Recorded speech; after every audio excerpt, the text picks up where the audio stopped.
வண்ணமயமான பூக்கள் சூழ்ந்த அமைதியான கிராமம் அது. பசுமையான வயல்களும் குளுமையான தென்றலும் எப்பொழுதும் அந்த இடத்திற்கு ஒருவித அமைதியை கொடுத்தன. அந்த கிராமத்தின் நடுவே ஒரு சிறிய ஓட்டு வீடு. அதன் முன் மூங்கில் கூடைகளால் வேயப்பட்ட ஒரு சின்னஞ்சிறிய கடை. அதுதான் ராணியின் இட்லி கடை. ராணி பாட்டிக்கு வயது 70 தாண்டியிருக்கும். சுருக்கங்கள் விழுந்த முகமும் கனிவான கண்களும் எப்போதும் உதட்டில் தவழும் புன்னகையுமே அவளின் அடையாளம். அதிகாலையில் பொழுது புலரும் முன்பே அவள் எழுந்து விடுவாள். கல் உரலில் அரிசியையும் உளுந்தையும் போட்டு மெதுவாக அரைக்கும் சத்தம் கிராமத்தையே எழுப்பும் மங்களகரமான ஓசை. அந்த சத்தம் கேட்டாலே கிராமத்து மக்கள் ராணி பாட்டி இட்லிக்கு மாவு அரைக்கிறா என்று சந்தோஷப்படுவார்கள். அவள் இட்லி மாவை தயார் செய்யும் விதமே ஒரு கலை. சரியான பதத்தில் மாவை கரைத்து இரவு முழுவதும் புளிக்க வைப்பாள்.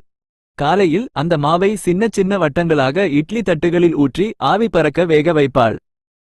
அந்த இட்லிகளின் மனம் ஊரையே தூண்டும். கூடவே அவள் கையால் அரைத்த சாம்பார் மற்றும் தேங்காய் சட்னிக்கு நிகரே இல்லை. காய்கறிகளை போட்டு கொதிக்க வைக்கும் போதும் தேங்காயையும் பருப்பையும் அரைக்கும் போதும் வரும் வாசனை அக்கம் பக்கத்து வீடுகள் வரை சென்று எல்லோரையும் பசியெடுக்க வைக்கும். ராணியின் கடை ஒரு சிறிய கூரை வேய்ந்த இடம். 2-3 மரப்பெஞ்சுகளும் ஒரு சிறிய மரமேசையும் போட்டிருப்பாள். காலையில் இருந்தே மக்கள் கூட்டம் கூட்டமாக வரத் தொடங்குவார்கள். பள்ளி செல்லும் குழந்தைகள், வயதான பெரியவர்கள், வேலைக்கு செல்லும் இளைஞர்கள் என எல்லோரும் ராணியின் இட்லியை விரும்பி சாப்பிடுவார்கள். ராணி ஒவ்வொருவரையும் பெயர் சொல்லி அழைப்பாள். என்ன கண்ணு, இன்னைக்கு 2 இட்லியா? வாங்க பெரியவரே, உடம்பு நல்லா இருக்கா என்று அக்கறையோடு விசாரிப்பாள். ஒரு நாள் அந்த கிராமத்திற்கு பக்கத்து நகரத்திலிருந்து சீனிவாசன் என்ற வியாபாரி வந்தார். அவர் ஒரு பெரிய ஜவுளிக்கடையின் உரிமையாளர். வியாபார விஷயமாக அந்த பக்கம் வந்தவர் ராணியின் கடையை பற்றி கேள்விப்பட்டு சாப்பிட வந்தார்.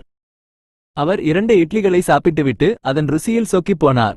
பாட்டி, உங்க கை பக்குவம் அபாரமா இருக்கு. இவ்வளவு ருசியான இட்லியை நான் எங்கேயும் சாப்பிட்டதில்லை என்று பாராட்டினார். ராணி சிரித்துக்கொண்டே, தம்பி, இது ஒண்ணுமில்லைங்க, எல்லாமே அந்த ஆண்டவன் கொடுத்த வரம் என்றார் பணிவாக.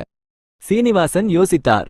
இவ்வளவு திறமை இருந்தும் ஏன் இந்த பாட்டி சின்ன கிராமத்திலேயே கடையை வச்சிருக்காங்க என்ற கேள்வி அவர் மனதில் எழுந்தது. அவர் ராணியிடம் மெதுவாக கேட்டார், பாட்டி, உங்களுக்கு இவ்வளவு நல்லா சமைக்க தெரியுது. நீங்க ஏன் பெரிய நகரத்துல ஒரு பெரிய ஹோட்டல் ஆரம்பிக்க கூடாது? நிறைய பணம் சம்பாதிக்கலாமே. ராணி அமைதியாக சீனிவாசனை பார்த்தாள். அவளுடைய கண்களில் ஒருவிதமான அமைதியும் நிறைவும் தெரிந்தது. தம்பி, பணம் முக்கியம்தான். ஆனா அது மட்டுமே வாழ்க்கையில்லை. இந்த கிராமத்து மக்கள் என்னை எவ்வளவு அன்பா பாத்துக்குறாங்க தெரியுமா? சின்ன வயசுல இருந்து இங்கதான் இருக்கேன். இவங்க எல்லாரும் என் குடும்பம் மாதிரி. காலையில என் கடைக்கு வந்து ஒரு இட்லி சாப்பிட்டுட்டு, பாட்டி சூப்பரா இருக்குன்னு சொல்லும் போதும், சாயங்காலம் வீட்டுக்கு போகும்போது சிரிச்சிட்டு போகும்போதும் எனக்கு கிடைக்கிற சந்தோஷம் இருக்கே, அது எந்த பணத்தாலையும் வாங்க முடியாது என்றார். மேலும் ராணி சொன்னாள், பெரிய நகரத்துல கடை போட்டா நானும் ஒரு வியாபாரி ஆயிடுவேன். லாபம் நஷ்டம்னு கணக்கு பார்த்துக்கிட்டே இருக்கணும். இங்க அப்படி இல்ல. எனக்கு தெரிஞ்ச வேலையை செஞ்சு என்னால முடிஞ்ச உதவியை இந்த மக்களுக்கு செய்றேன். அது போதும் எனக்கு. சீனிவாசன் ராணியின் வார்த்தைகளை கேட்டு அசந்து போனார்.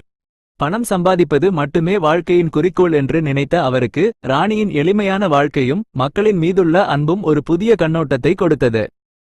அவர் ராணியின் காலில் விழுந்து ஆசீர்வாதம் வாங்கினார். பாட்டி, நீங்க உண்மையிலேயே பெரிய மனுஷி. உங்க மனசு தங்கம் என்று சொல்லிவிட்டு கண்களில் நீர் வழியா அங்கிருந்து புறப்பட்டார்.